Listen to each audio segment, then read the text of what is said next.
Okay. So, I never realized why I've never done a video before bitching about my dates. Because, I've been on some pretty bad dates. And I realized that, some of them are pretty memorable and for all the wrong reasons. Like, we're coming up on the anniversary of the cop date that's coming up pretty soon. And, honestly, like, they've all been different in their own way, but they've somehow some way entertained me for the most part. Um, but I think I'm so irate with this date because it was so fucking boring that I actually went the video route for it. Because people understand, like, true, it's rude that I was texting on my date. It's rude that I was I was Googling stuff on my date to find different things that he was talking about. And, yeah, I was using my phone. I have no shame in admitting that. And, but this is why the day was so fucking boring. So, showed up there. I was a little bit late, of course. And I meet the guy, and it's, of course, one of my online dates. And I work from my way up, down from the feet up, and he had on tennis shoes. His socks were pulled up to his knees. His socks were pulled up to his knees. He had on cargo shorts. And I honestly feel that if you don't wear cargo shorts, you work at a fucking zoo. You work at the zoo and you take care of the penguins, and that's why you wear cargo shorts. Plain blank. There's no other reason to wear cargo shorts besides work at a zoo.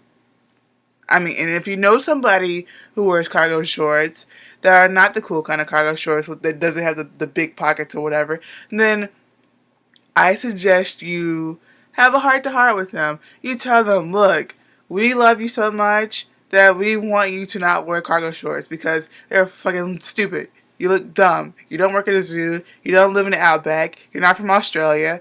Don't do it. Don't wear them. Point blank. Okay. So he has that on, and then he has on a t-shirt, and of course the plaid shirt is open. I'm like, oh my god, this kid can't dress. So, maybe get better. So I'm like, let me look at his face, see if he looks anything like his picture. And, you know, in case you haven't heard about it before, or you don't know what it is, there's such thing as an FGA, and it's called a fat girl angle. And I've done it before.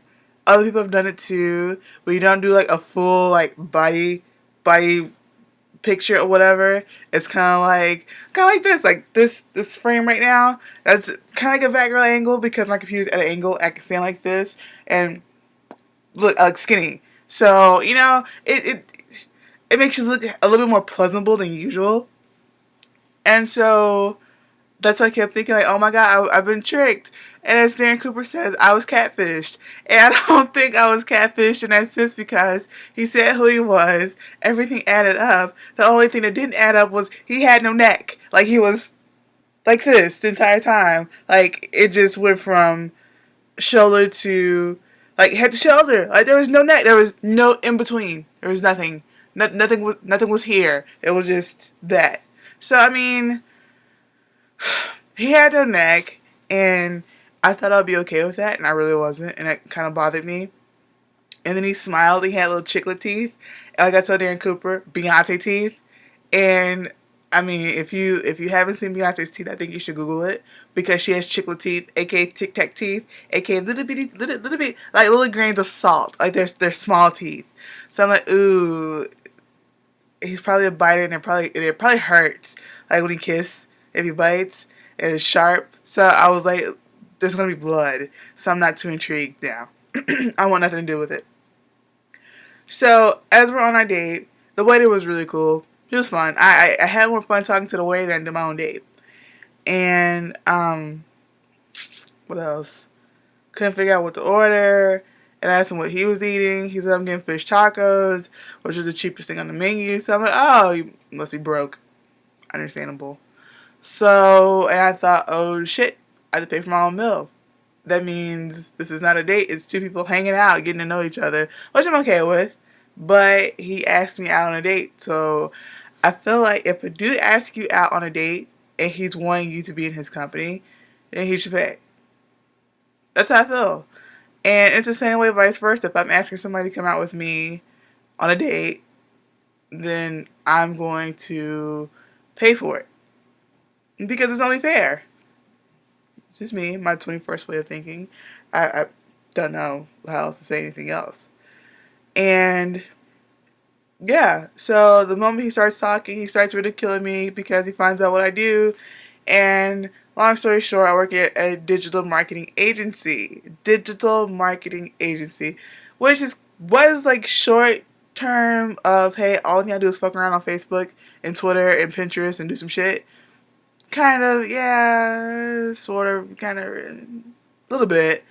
But I mean, it's essentially what I do. Like, I do stuff on Facebook, Twitter, Pinterest, and blah, blah, blah, blah, blah, blah, blah.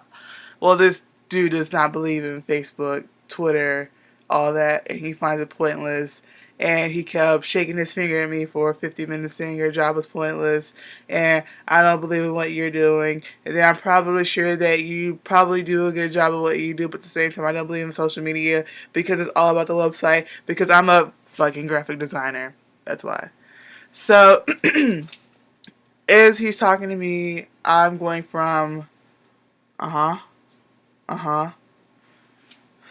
uh-huh, to, uh-huh, and then the phone comes out where I start texting and writing a Facebook status how I'm fucking bored. And, well, not fucking bored, but I said this is bored. Because I forgot family is on Facebook and some of them are not hidden profile. Oops. Um, so, yeah, it was boring because he kept bitching about my job, which is something I do on a regular on Facebook anyways, bitch about my job. So that's the last thing I need is somebody else bitching to me about my job when it's my issue and my conundrum or whatever. And you're telling me about how much you hate my job for me, even though you're not doing my job. So it's kind of like, who the fuck are you talking to? Because this has really nothing to do with you. I just told you what I do just to be nice.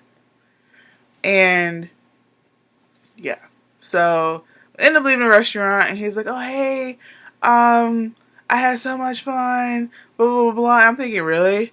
You had fun? Because I didn't have fun at all. Matter of fact, I'm kind of ready to go home. So I'm like, "Oh yeah, dude, you know it's cool." And he's like, "So you ready to go to Half Price Bookstore?" I'm like, "Half Price Bookstore? Half Price Bookstore is the second installment of the Shindig. Half Price fucking Bookstore is the second installment of this date." And then I go, my tummy hurts. I think it's because of stress. Like, I'm not feeling so good. And I probably should go home because my tummy really hurts. And he's like, oh, okay, cool. And so as he goes in for, like, the hug, I go, it was so nice. It was so nice meeting you, and good luck on your future endeavors. And I'm sure you'll find somebody who, like, make your cat meow because, yeah, it just didn't work out how I wanted to work out or how I thought it would. And then again, I didn't go into this with no expectations. So I didn't have a really legit plan for this. But all I knew was that I didn't want to be fucking bored. And I was fucking bored. I felt like I was a class and it sucked. And I don't want to go out with him ever again. And I feel like I should post this picture so nobody else will go out with him. But if I do post this picture, you guys wouldn't go out with him anyway because he's not that cute in person. But his pictures make him look really cute because he has the back girl angle twirl. Yeah. That's my date in a nutshell.